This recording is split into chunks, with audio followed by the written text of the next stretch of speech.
बिस्मिल्लाहिर्रहमानिर्रहीम। अस्सलाम वालेकुम। मेरा नाम डॉक्टर असद महमूद है। हजरत इमाम महदी अलैहिस्सलाम के पास किस नबी की कौन कौन सी तबरुकात होंगी? हजरत सुलेमान अलैहिस्सलाम की अंगूठी, हजरत मूसा अलैहिस्सलाम की लाठी और हजरत यूसुफ अलैहिस्सलाम की कमीज इस वक्त कहाँ है? आखिर ये तबरुकात कब जाहिर होंगे? इनका हकीकी वारिस कौन है? क्या हम कभी इन तबरुकात की जियारत कर सकेंगे? अगर आप इन्हीं सब सवालात के जवाब जानना चाहते हैं तो जुड़े रहिए हमारी इस वीडियो के बिल्कुल आखिर तक। नादरीन, तारीख के हर दौर में इंसान ने अनमोल खजाने तलाश करने की कोशिश की है। सोने चांदी और हीरों के ज़खायर तो हर कोई ढूंढता रहा, लेकिन कभी क्या आपने सोचा कि दुनिया का सबसे कीमती खजाना क्या हो सकता है? ये वो खजाने हैं जिन्हें वक्त और ज़माना भी नहीं छू सकता। ये वो तबरुकात है जो अंबिया कराम ने अपनी उम्मतों के लिए छोड़े हुए हैं। ये ना सिर्फ उनकी जिंदगी के रोशन बाब की नुमाइंदगी करते हैं बल्कि उनकी मिशन की गवाही भी देते हैं। इस्लामी रवायात के मुताबिक जब हजरत इमाम महदी अलैहिस्सलाम ज़हूर फरमाएंगे तो उनके पास वो तब मुकद्दस तबरुकात होंगे जो सदियां गुजरने के बावजूद अपनी असली हालत में मौजूद हैं। आज की इस वीडियो में हम उन मुकद्दस और हैरत अंगेज तबरुकात का जिक्र करेंगे जो ना सिर्फ स्पिरिचुअली इंपॉर्टेंस रखते हैं बल्कि तारीख का जिंदा हिस्सा भी हैं। नादरीन, जब हजरत इमाम महदी अलैहिस्सलाम कयाम करेंगे तो उनके पास अंबिया के तबरुकात मौजूद होंगे और खास तौर पर रसूल खुदा हजरत मोहम्मद मुस्तफ़ा सल्लल्लाहु अलैहि वसल्लम के वो तबरुकात होंगे जिनकी माल दुनिया से जिनकी जो वर्थ है ना, वो माल और दुनिया की कीमत से उसके अंदाजा नहीं लगाया जा सकता। But the question is that, सवाल ये पैदा होता है कि यहां अंबिया की मीरास से मतलब क्या है, मुराद क्या है? तो उसका जवाब यह है कि यहां मीरास से मुराद अमवाल और अशिया नहीं है, बल्कि जो मैयत जो है ना अपने वरसा के लिए छोड़ती है ना, यहां वो मुराद नहीं है, बल्कि यहां मीरास से मुराद वो कीमती अशिया है जो अंबिया कराम ने अपने बाद अपनी वसी के लिए छोड़ी, एक वसी से दूसरी वसी तक मुंतकिल हुई। ये तबरुकात गुज़श्ता अंबिया से हजरत मोहम्मद मुस्तफ़ा सल्लल्लाहु अलैहि वसल्लम तक पहुंची और रसूल खुदा की वफात के बाद ये तबरुकात हजरत इमाम अली करमल्लाहु वजुल करीम रजी अल्लाह ताला अन्हु अलैहि सलाम तक पहुंची और हजरत इमाम अली रजी अल्लाह ताला अन्हु के बाद ये 10 इमामों तक मुंतकिल होकर हजरत इमाम महदी अलैहि सलाम तक पहुंच गए और अब ये इमाम के पास मौजूद है और अपने ज़हूर तक वो उनकी हिफाजत फरमाएंगे। अब सवाल ये उठता है कि उस जमाने में इन तबरुकात की क्या जरूरत होगी जब जमाना आएगा? तो जवाब यह है कि इन तबरुकात जो है ना, अंबिया का इमाम महदी अलैहिस्सलाम के पास मौजूद होना उनकी अंबिया से कराबत को बयान करेगा। अब हम इस मौजू पर कुछ अहादीस बयान करते हैं। इमाम मोहम्मद बाकिर अलैहिस्सलाम ने फरमाया, जब कायम ज़हूर करेंगे तो उनके पास रसूल खुदा हजरत मोहम्मद मुस्तफ़ा सल्लल्लाहु अलैहि वसल्लम का झंडा, हजरत सुलेमान की अंगूठी और हजरत मूसा का पत्थर और असा होगा।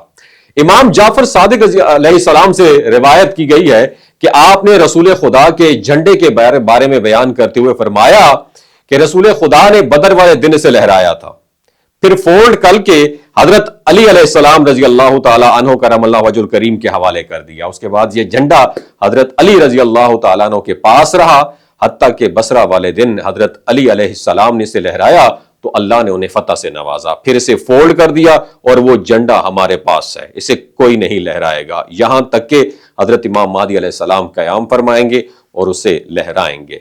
हजरत सुलेमान बिन दाऊद की अंगूठी के बारे में रिवायत है कि हजरत इमाम महदी अलैहिस्सलाम वो अंगूठी पहनेंगे तो खुदा परिंदों और फरिश्तों को उनके कब्जे में दे देगा। और फिर मूसा अलैहिस्सलाम के पत्थर और असा के बारे में सूरह बकरा में आया कि जब हजरत मूसा अलैहिस्सलाम ने अपनी कौम के लिए पानी मांगा तो हमने कहा कि अपना असा जो है ना, ये पत्थर पर मारो। जब उन्होंने मारा तो उस पत्थर से 12 चश्मे उबल पड़े।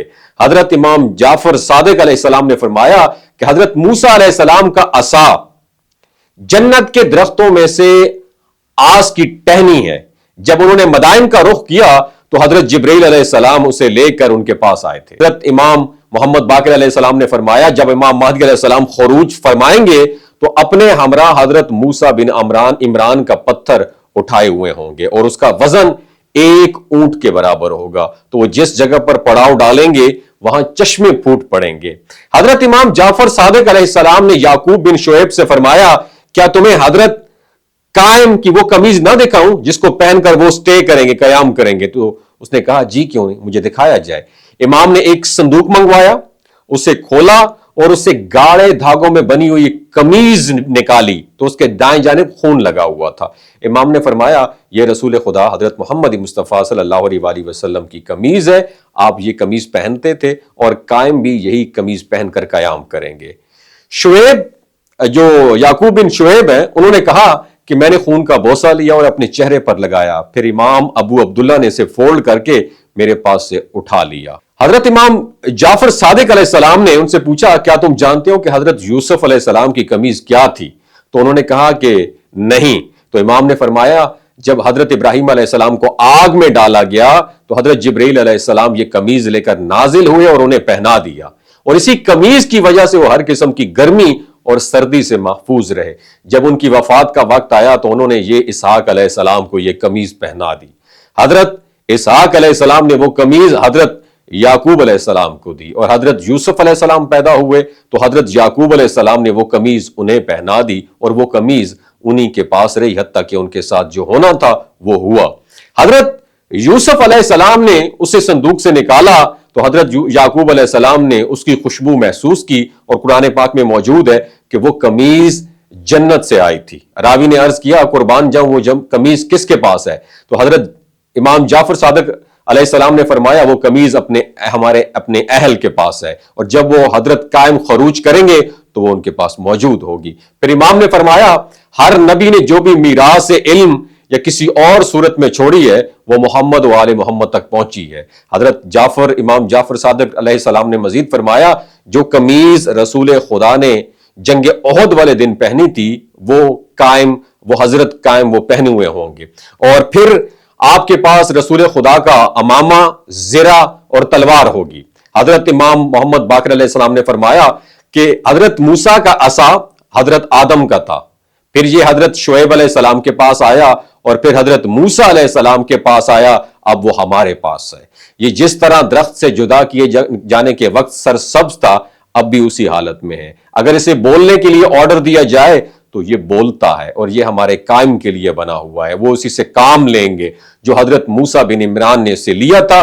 یہ جو حکم سے دیا جاتا ہے وہ بجا لاتا ہے، اگر زمین پر ڈال دیا جائے تو اپنی زبان سے اہل باطل کے سحر اور جادو کا کام تمام کر دیتا ہے۔ اور تاریخ کے ان بے نظیر تبرکات کی ڈیپتھ میں جھانکنے کے بعد یہ بات واضح ہوتی ہے کہ امام مہدی علیہ السلام کے پاس یہ مقدس اشیاء محض آثار مقدسہ نہیں بلکہ ان کی موجودگی حقانیت امام مہدی اور ان کے الہی مشن جو ہے اس کی بھی گواہی دیتی ہے۔ یہ تبرکات نہ صرف انبیاء کے روحانی ورثے کا حصہ ہے بلکہ انسانیت کی رہنمائی کے لیے بھی ہمیشہ زندہ و تابندہ رہیں گے۔ امام مہدی علیہ السلام کے قیام کے بعد یہ مقدس اشیاء ان کے ساتھ ہوں گی اور وہ انہیں اپنی امت کی رہنمائی کے لیے استعمال کریں گے۔ دوستو اگر یہ ویڈیو آپ کو اچھی لگی ہو صدقہ جاریہ سمجھ کے دوسروں کے ساتھ ضرور شیئر کیجئے تاکہ ہمیں بھی تاریخ کے اوراق میں سے کچھ پڑھنے کا موقع مل سکے۔ اپنا بہت خیال رکھیے گا۔ اللہ حافظ۔